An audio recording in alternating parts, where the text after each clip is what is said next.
กวดกาพรรคกระทรวงป้องกันความสงบจัดกองประชุมส่งเสริมเวียงงานติดตามกวดกาของพรรคประจำไตรมาส2ในวางทิศทางแผนการไตรมาส3ปี2026ในวันที่5กรกฎาคมปี2026โดยการเป็นประธานของสหายพลตรีเอ็นอุ่นอนงนุชคณะประจำพรรคกระทรวงประธานกวดกาพรรครองรัฐมนตรีกระทรวงป้องกันความสงบมีบรรดารองประธานกวดกาพรรคกระทรวง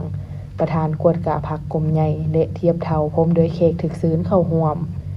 สหายพลจตวาสุพันธงไขยวงศ์คณะพรรคกระทรวงรองประธานกวดกาพรรคกระทรวงหัวหน้ากลุ่มกวดการให้ฮู้ว่าไตรมาส2คณะพรรคกระทรวงป้องกันความสงบและคณะพรรคเตละคันถือเอาการศึกษาอมหมการเมืองนำพาแนวคิดให้สมาชิกพรรคนายและพลตำรวจเป็นหน้าที่สำคัญพื้นฐานเฮ็ดอย่างเป็นปกติและซ่อนห้อยไปทุกโครงคิดเวียงงานของกำลังป้องกันความสงบผ่านการติดตามกวดกาเห็นว่าสมาชิกพรรคนายและพลตำรวจ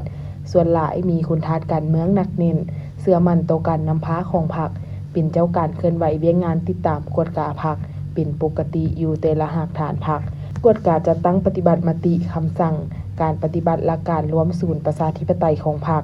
ได้แต่งตั้งยกย้ายพนักงานนำพาบรรษาจำนวนหนึ่งเพื่อตอบสนองกับความเรียกร้องต้องการของหน้าที่การเมืองแต่ละระยะรับประกันการปฏิบัติหน้าที่การเมืองของพรรคเคียงคู่กันนั้นคณะพรรคแต่ละคันก็ได้เอาใจใส่นำพาเฮ็ดหน้าที่ติดตามกวดกาพลาบทบาทต้นโตแม่นการติดตามกวดกาการก่อสร้างหน่วยพรรคปลอดภัยเข้มแข็งหนักแน่นให้ถูกต้องตามมาตรฐานเงื่อนไขตัวจริงยามใดก็ยึดมั่นทฤษฎีมาร์กเลนินแนวคิดไกรสอนพรหมวิหารและมูลเชื่อของพรรคเป็นพื้นฐานทางด้านแนวคิดสุขยู3องค์การจัดตั้งมหาชนเคลื่อนไหวปฏิบัติตามพลาบทบาทและข้อแข่งขันของตนเป็นปกติในตอนท้ายของประชุมสหายพลตรีเอ็นอุ่นอนงนุชได้มีคำเห็นโอลมโตกองประชุมก่อนอื่นทันได้ยองโยสมซื้อโตคณะพรรคเตละคันที่ได้ตั้งหน้าสุมใส่นำพาซีน้ำเป็นเกณฑ์กลางในการปฏิบัติระเบียบวินัยของพรรคบางโอกและทานได้เน้นให้สืบต่อสุมใส่ติดตามกฎการจัดตั้งพรรครัฐเตละคันถ้าเห็นปัญหาใดที่บ่ทันสอดคล้องบ่ทันถูกต้องตามระเบียบหลักการต้องกล้าหาญต่อสู้ภายในพรรคโดยเฉพาะในคณะพรรคเพื่อรับประกันการก่อสร้างพรรคให้ปลอดภัยเข้มแข็งหนักแน่นปฏิบัติตามหลักการของพรรคให้เข้มงวดมีประชาธิปไตยโปร่งใสสามารถกวดกาได้